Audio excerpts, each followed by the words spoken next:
Hey guys, this is a review on the M-Tech Balisong. Now, where balisongs are concerned, you have limited options as to what you're going to pay. You're either going to pay extremely high prices for custom pieces or high-end production pieces like knives from Benchmade or Bradley. Or, if you want to pay less, you're going to usually end up getting crap that's going to fall apart on you in a matter of days from light flipping.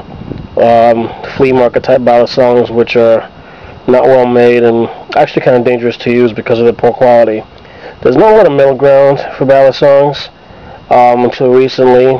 Bradley has a line out of the Kimura series, which go for about less than $100 usually, which is pretty nice, but still out of the reach of some people with limited budgets. Until now. This is a pretty good compromise between price and quality.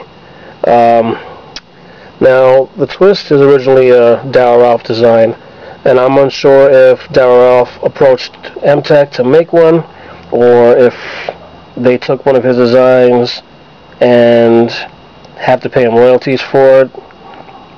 But in any case, the design of this knife itself is very nice.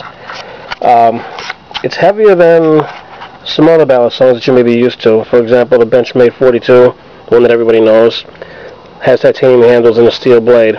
This is all steel construction. Stainless steel grips, stainless steel blades, stainless steel hardware on it, stainless steel latch. It's very good weight. Flips nicely. It's very, very well balanced. It comes razor sharp, and it actually holds its edge pretty well. I'm going to guess that, actually I don't have to guess, I just noticed that.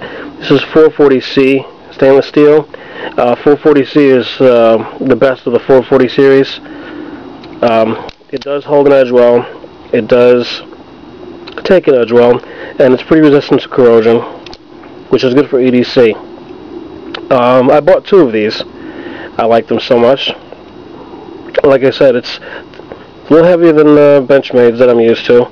It's a little bit smaller in the hand, which is fine. I have smaller hands, so that's fine for me. It's got nice grips on it.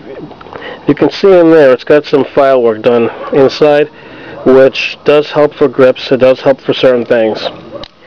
Now, I have one complaint about this knife. Actually, two complaints. One's a major complaint, one's a minor complaint. The minor complaint is the latch. There's no latch gate. For the latch, meaning while flipping, the latch will go this far, and it could come into contact with the blade, which is something you don't want. It could damage the tip, so you gotta be careful. Now, this is an easy fix. There are tutorials on how to make a spring latch for it. I generally put a little rubber band around it, or an O-ring around the latch or the handle, which keeps it, from going too far into the handle and keeps it away from the blade. My real complaint about this, which is a big complaint, and most people who have this complain about the same thing, are the piece of crap pivot screws that come with this. Now, I said I bought two of these because I liked them so much. Well, that's true. But the reason I bought the second one was because the first one I bought fell apart within a matter of days. I was flipping in my yard, my grass wasn't mowed, it's pretty high, and one of these came flying out, and I could not find it anywhere. I mean, it's impossible. It's in my lawn. So I had to take apart a cheaper balisong that I had with that Allen screw construction and replace them, but they didn't quite fit the same. The biggest problem with these, well, aside from them being crappy steel and not tempered correctly, they strip very easily. A bigger problem than that is it's impossible to find screws to fit this. You can't go into your local Home Depot and find screws to fit it. You can't even go to a local hobby shop.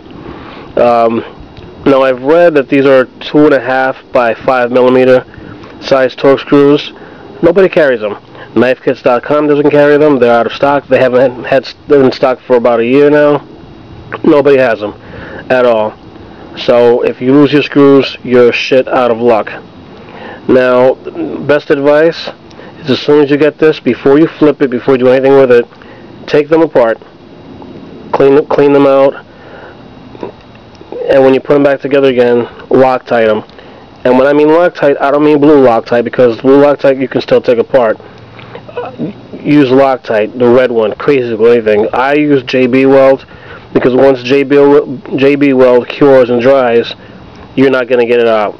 I have no plans of taking this apart ever again, so I didn't mind using the JB Weld. You can get JB Weld any place you can get Loctite, so Home Depot, Lowe's, craft shops, hobby shops, local hardware stores, they'll carry it. You take them apart, mix the 2 tubes of the JB Weld together to make the gray epoxy, apply them to the threads, put them in there, let it cure for about 24 hours, and you're good to go. I've had the JB Weld in these now for a few weeks, and the action on them is terrific. Barely, get that latch out of the way there, there's barely any play in the handles, and that's how I like my bali-songs. A lot of guys like them looser. I like mine tight as I can while still allowing for free action.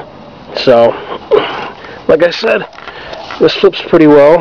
I'll try a little something right here for you right now.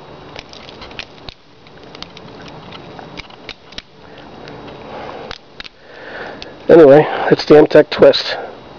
Hope you enjoyed the review. Go get yours.